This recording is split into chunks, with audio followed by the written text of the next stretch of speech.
I'm not a YouTuber, and neither do I want to be honest. But ReZero is back once again. I covered every episode in the first half of the season, so it would be wrong to just stop halfway into the season. Plus, I wouldn't do this if I didn't just really like talking about this show. I'm pretty sure there's been a trailer or two, or like a preview or something for this episode, but I didn't watch the trailers for the first half of the season, so I'm not going to start watching trailers now of all times. I'm sticking to going into this show blind. And as far as the experiences I like, that's for the best, because I really have no idea where things will be going from here. Subaru got just the pep talk he needed, and even though he died again, he's now absolutely locked in. But what's his plan? Does he even have one? What possible complications could arise along the way? What else do they have to deal with in the tower? What's on the higher floors? How the hell did they even make it up to the higher floors with such an insurmountable opponent like Raid? There's a lot to think about, to be sure. So, I guess I should just start the episode. Oh, but in case anyone is new here, these videos are extremely scuffed. Yeah, extreme emphasis on the I'm not a YouTuber part, because I really have no idea what I'm doing. So, you know, if scuffed reactions aren't your thing, then feel free to skip ahead with the timestamps on screen, or the chapters in the description. The power is in your hands. And we have reached an extra level of scuffedness for this core, because even as bad as my recording setup was for Core 1, I am such a boomer and my phone is so old that Crunchyroll is literally no longer supported for it. So the setup I'm using for this video is probably the most unhinged idea that anyone could possibly come up with. Got my microphone off to the side next to me while I watched the episode on a TV, but in order to not have my mic pick up the audio from the show, I did the utterly psychopathic thing of connecting Bluetooth headphones to my TV. Who does that? But in order to get the best angle of the TV while still speaking into the microphone, but without constantly turning around or leaning, I'm lying down on my side across the couch, but because of the lower angle, I'd be staring right into the ceiling lights, so I've turned the lights off and I've just got this barbaric video setup just in pitch darkness. I probably look like an absolute schizophrenic doing this, but these shenanigans were the best thing I could think of to get this working, so we ball, I guess. If it wasn't already obvious that I'm not a YouTuber, then surely this level of unprofessionalism is all you need to see it. But anyway, enough yapping. Let's just get into the episode. And the reaction portion is commencing. ReZero has once again returned with episode 12. I don't know how to describe it. It doesn't feel like it's been that long, but it kind of also does feel like it's been a hot minute. And yes, as I said before, this setup is unbelievably scuffed. I have no idea what the audio is going to sound like because I haven't checked. We ball, I guess. We'll see how this goes. There are not many shows that I'll be just sitting here waiting for the episode to drop the minute it's released, but ReZero is one of them. Yeah, so to say, I'm really keen to see where things go from here, you know?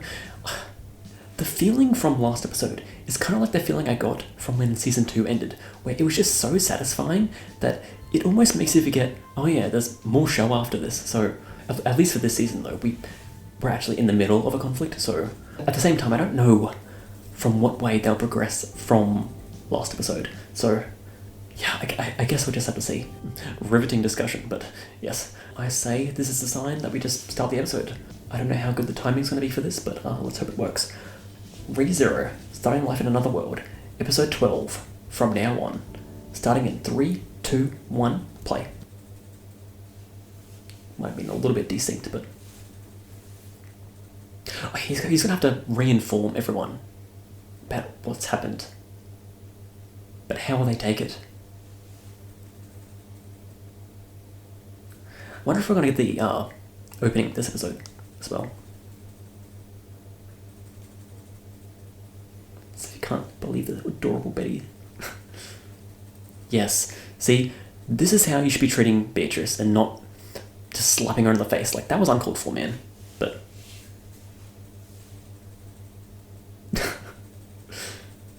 truer words have never been said.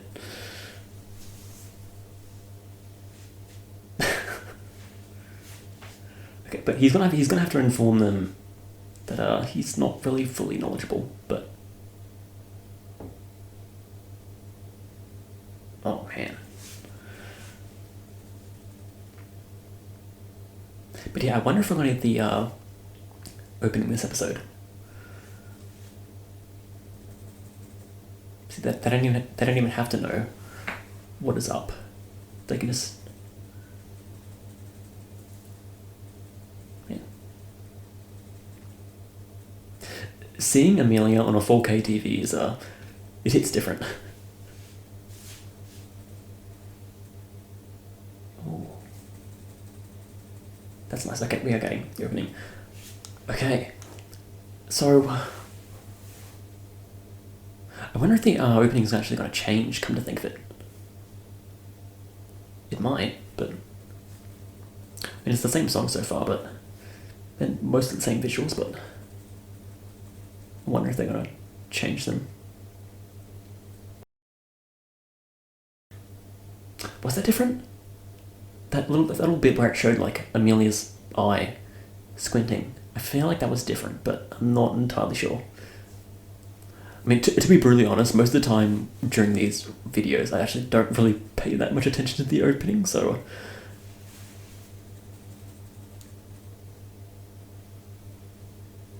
I forgot how good this opening was.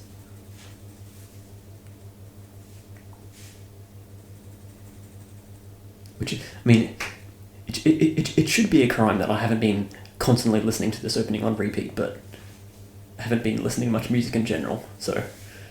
I have an excuse. If I actually was listening to music, then it would definitely be top 10 ReZero hits on repeat over and over again. Whoa. I have no idea what I'm saying.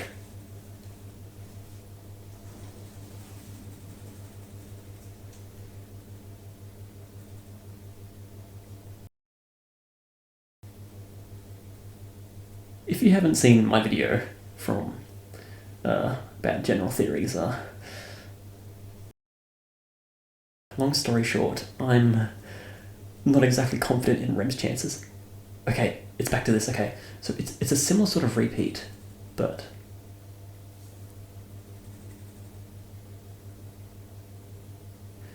Yeah. So it's a similar event, but he's just sort of taking it better. Being a bit more confident in it. But like actual confidence and not a typical Barasu faux confidence, you know?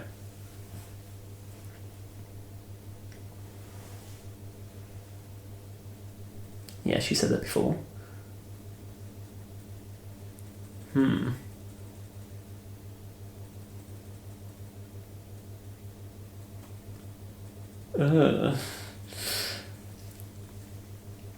so yeah, by the nature of this being a new loop, Meili's death isn't set in stone, so that's nice. I was theorising it before, but... Oh, okay, he's... Okay, that's how he's taking it. Okay, interesting.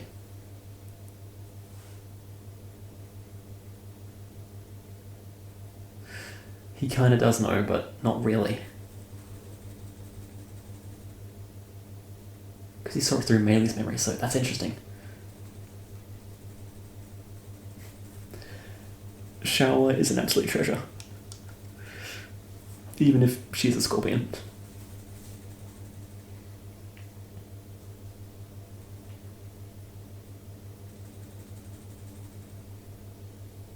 But does Subaru like know what they're actually meant to be doing in the tower? On a more detailed level? Like with getting past Raiden, that sort of thing, but...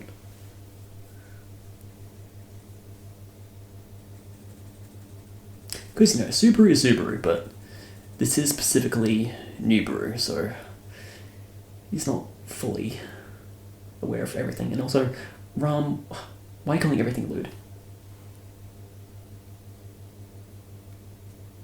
So it's this conversation again, but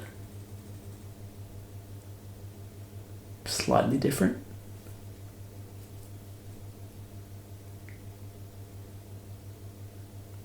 It's gonna get pushed against the wall again, or...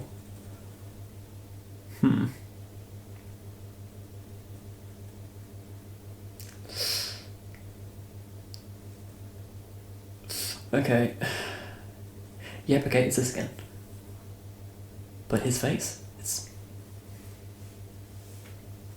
different.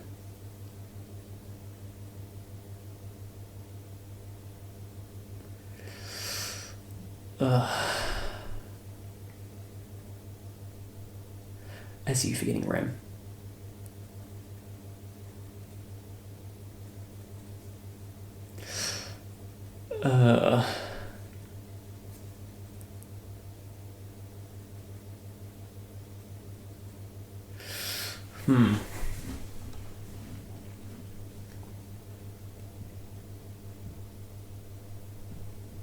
I'm a bit quiet because I'm trying to think.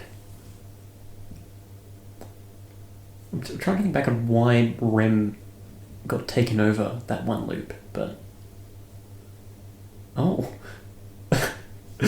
it's weirdly romantic, kind of. I know it's not actually romantic, but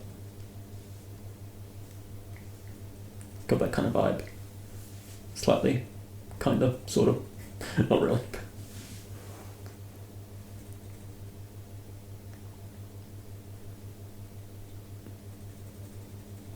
It'll be my penance for being careless enough to lose my memories.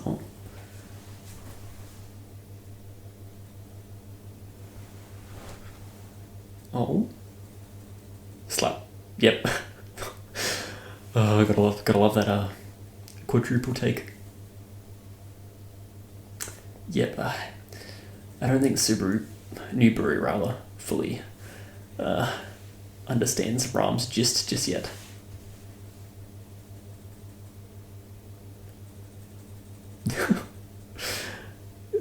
You broke quite a bit of promises, man. Man, I missed ReZero. It's only been 2 months, but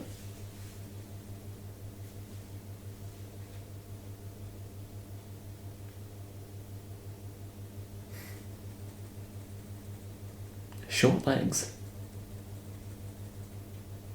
I mean, are you really a picky eater? I wouldn't eat that mountain of peas either.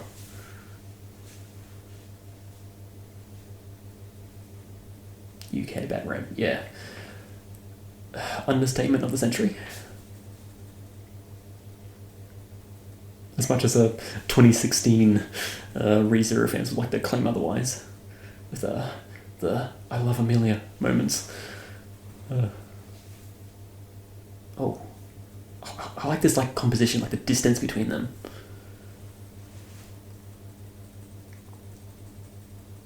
So I think this is a new song. I don't remember hearing this before. I'm eagerly awaiting the soundtrack drop for season 4.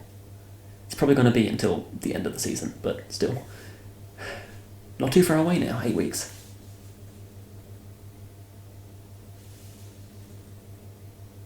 I'm sure that's all there is to it. Gotta love that smile. Oh.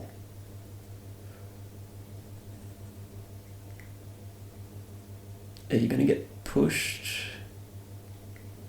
Huh. This music is really...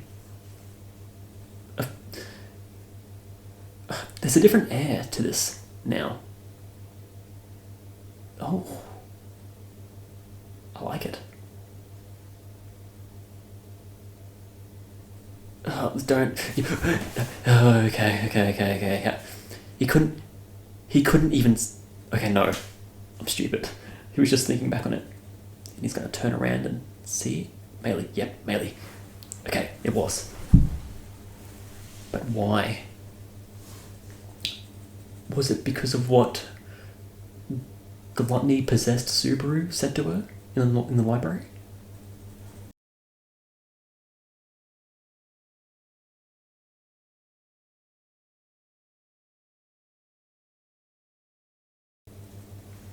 But like, knowing that Gluttony can take over Subaru at any moment, I'm just like, what's going to stop him from learning too much and thus getting taken over? I just have that in the back of my mind during this conversation, but...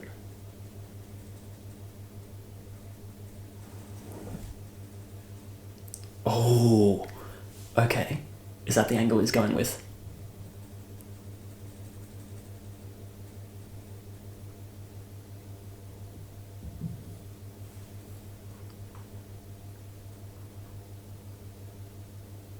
How are you planning to finish me off then? Does she really think Subaru's trying to kill her?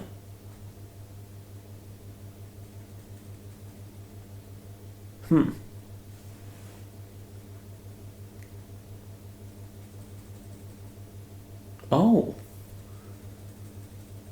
Huh. Interesting angle. I mean, yeah, it is attempted murder, basically, but...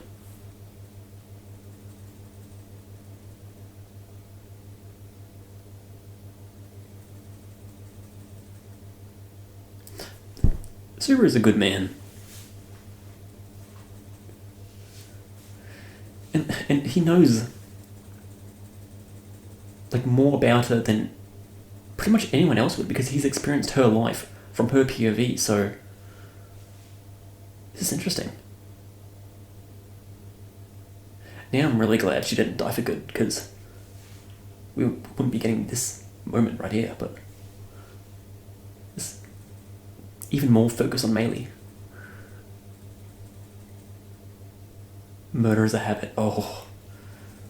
There's another circle. Kinda, sorta. Could you possibly know about me? He knows more about you than anyone could ever know. All about you, literally. Yeah, it does sound creepy, but... Yeah, exactly. Yep. Oh.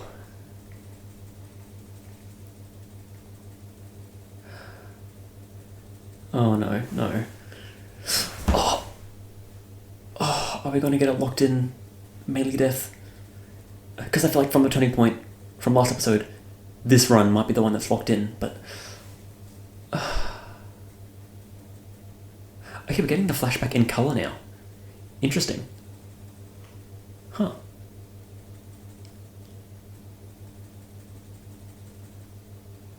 Huh.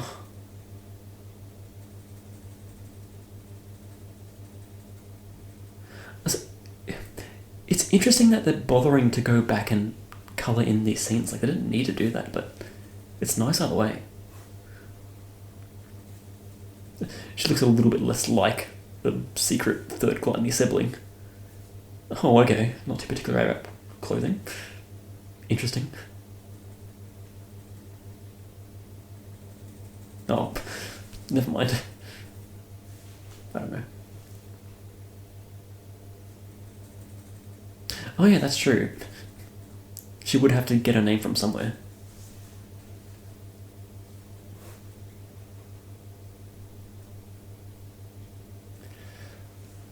Yeah, this again. Yeah, commenters informed me she's experiencing the sensations of every single one of those frogs. So, yeah, a little messed up. Oh.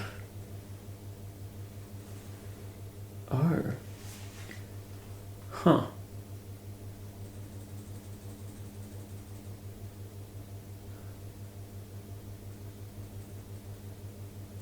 But did it change at any point, or was it the same the entire time? Like... So she was potentially modelling after Elsa, but like reluctantly almost.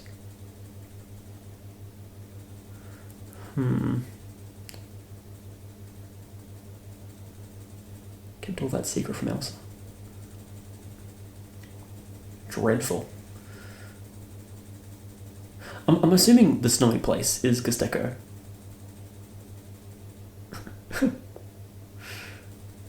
Even more Elsa content, I love it. Elsa enjoys our feasting.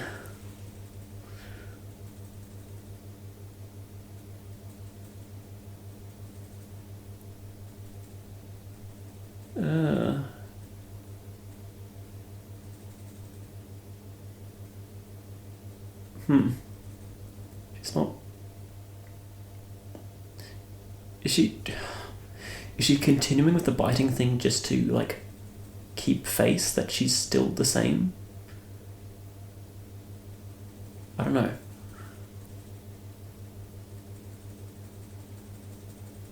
She was so much bigger than that. So if that all had to be exposed, if it had to be trampled on, if Elsa Grant here had to be killed.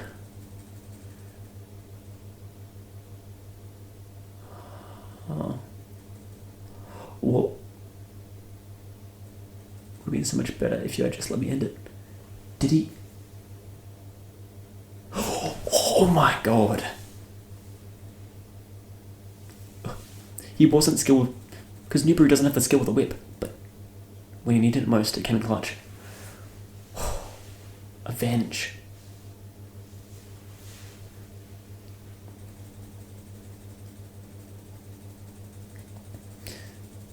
Yeah, I kind of suspected as much that, like, Meili probably doesn't even fully know herself what she feels about Elsa.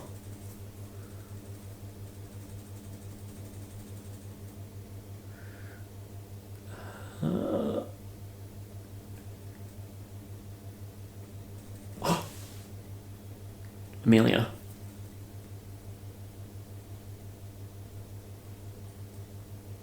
Okay.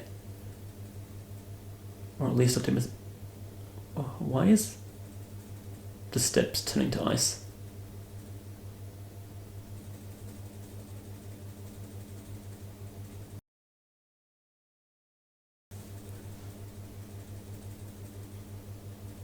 Yes.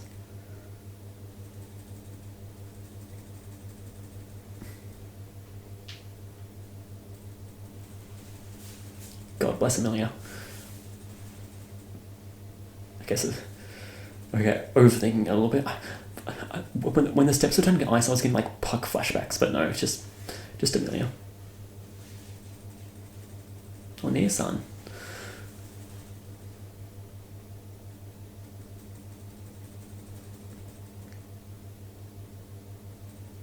And Subaru might not even be thinking this way if he didn't hear what Amelia was saying.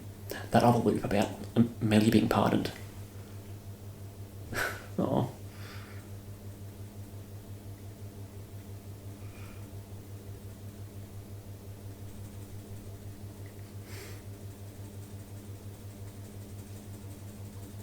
Amelia's too good for this world, man.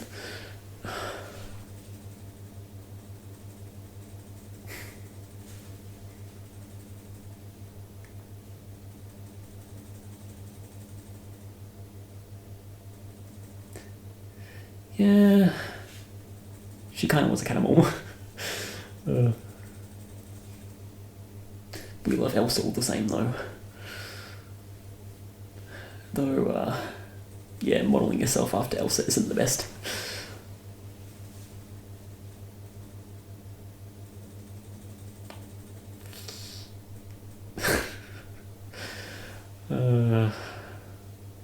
Ridner is her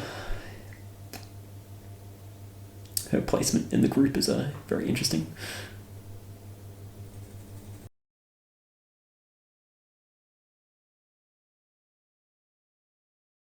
Yeah. Subaru's a forgiving man, so it'll be fine. No extreme punishment or anything.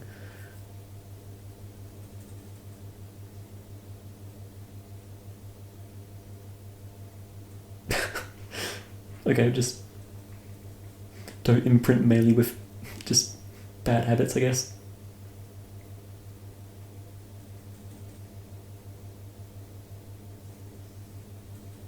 Oh my goodness.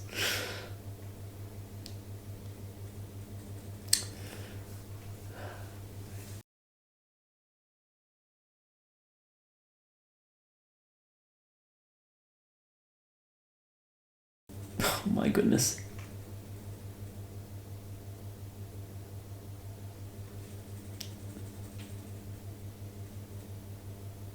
Oh, Mr. Knight.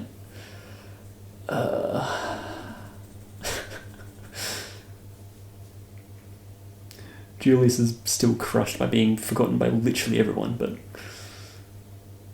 little bit of levity every now and then can cheer him on. Is that the episode? I kind of just a little bit more.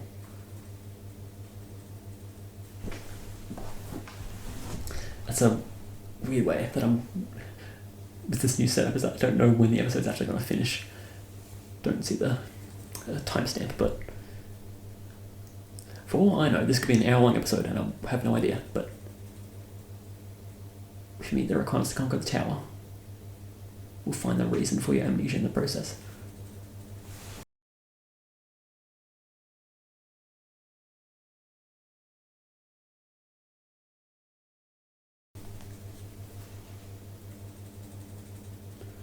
But I want to do what we came here to do.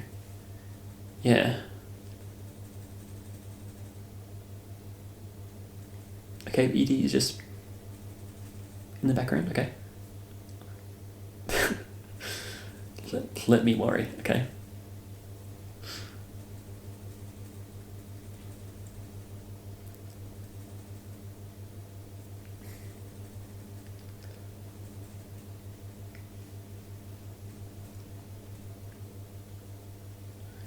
I mean, we might not even need the old Subaru back, because, Subaru now just seems confident enough as is, and doesn't seem too far different from current Subaru. This song is a banger as well. Honestly, I have to say it. I think I like the ED more than the opening. Which are the few things I did hear people talk about this ED.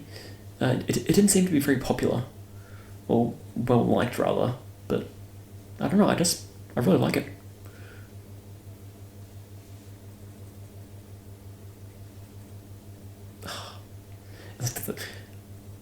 I guess it's kind of like the churning of the instrumental in this part. It's just so good.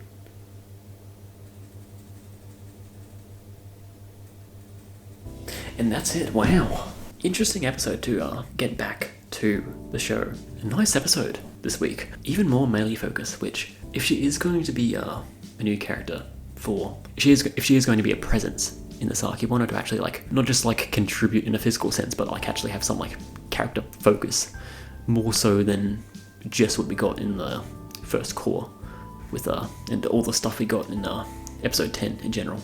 But it is making me think. I wonder if Melee is going to be a more reoccurring character for the series as a whole going forward. I was going to say in a similar vein to Petra or Frederica, but I don't know if I can call those characters reoccurring. They were more so just Petra was just season 1 and 2, and that's it. And Frederica was just season 2. We haven't really gotten much of those two in a hot minute, so maybe calling them reoccurring is a bit generous, but. Assuming she does get pardoned, I wonder. Well, I was trying to think of what her role would be in a story sense, but now I'm thinking of what her role would be in the actual physical in-universe sense. Would she be a maid alongside Petra, or would she be more on the front lines? Because again, controlling sandworms is absolutely crazy. So she might be more front lines, battle focused role. They just take her to a forest and she can bring back an army. I almost want to say that this type of episode, after last episode, I almost want to say it shouldn't be expected, but it's not the type of episode you would think that you would need after last episode. You'd think you want to get straight into the action and bam, bam, bam, trying to solve everything, but no. They kind of slowed things down with this one. When you really come to think of what this episode did, it was really just a few conversations, but it's what needed to happen. Just get New Brew to actually lock in and talk about the situation at hand. Just be honest.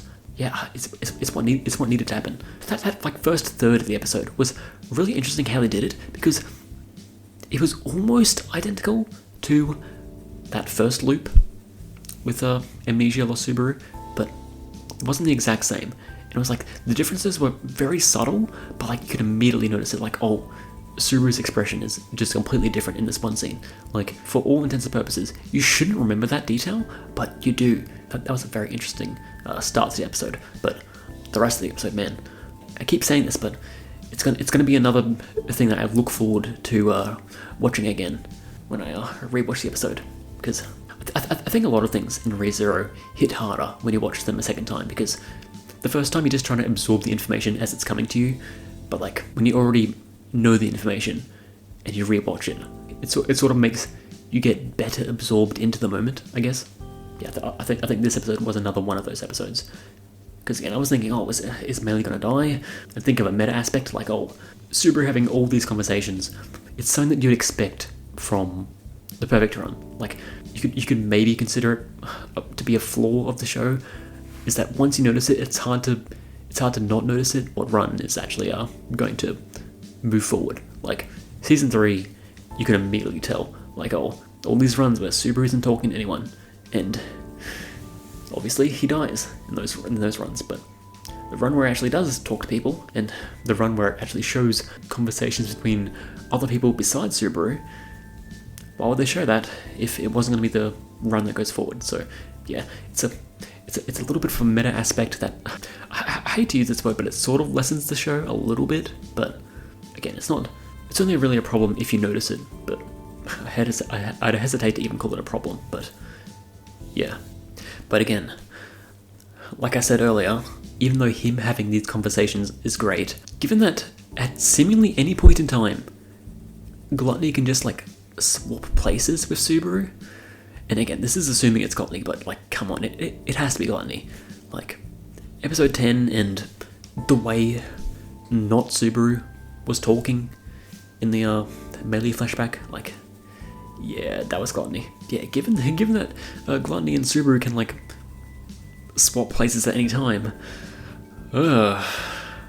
any one-on-one between two characters now, I'm just like, between Subaru and another character, it makes me concerned that at any point it'll just be Gluttony, and it'll stop Subaru from learning anything actually useful. But we still don't fully know how that works, so there might be something we just don't know about at this current moment in regards to that. But what they seem to be doing with Zark so far, at least with this episode, is just the power that can be attained from just confiding in other people. That's sort of been a theme a lot in ReZero, a little bit, but it's mostly just been from like Subaru and other people. But like with this episode especially, it's especially showing that it's not just Subaru confiding in other people, it's everyone confiding with everyone else. Like, if they can just all be one tight unit, like, even though there's so many problems with Anastasia being gone, no one knowing who Julius is, Meili's issues, if they can all just be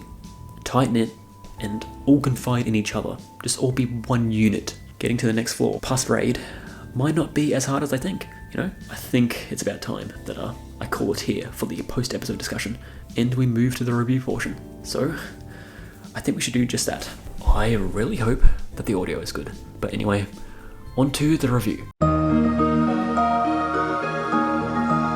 A very interesting start to the second half of the season.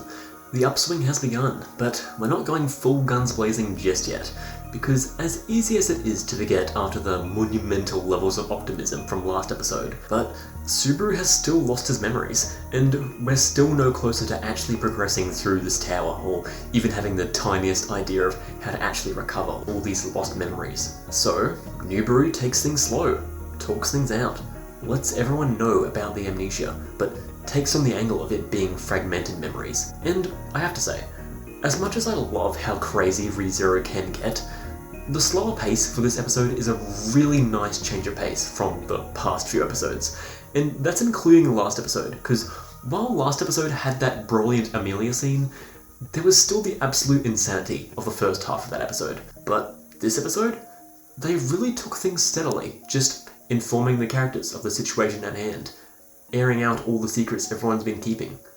The way this run has started is giving off very strong Perfect Run vibes. The conversations between all the characters just seems too important to be something that is reset, which made it even more scary when it totally looked like Meili was about to die. Thankfully, Subaru locked in and learned how to use that whip spontaneously, despite sucking at it before. I don't know. And Amelia is just too good for this world. Gotta love our suicide prevention hotline duo. Though, shame on Subaru for forgetting the Tarn.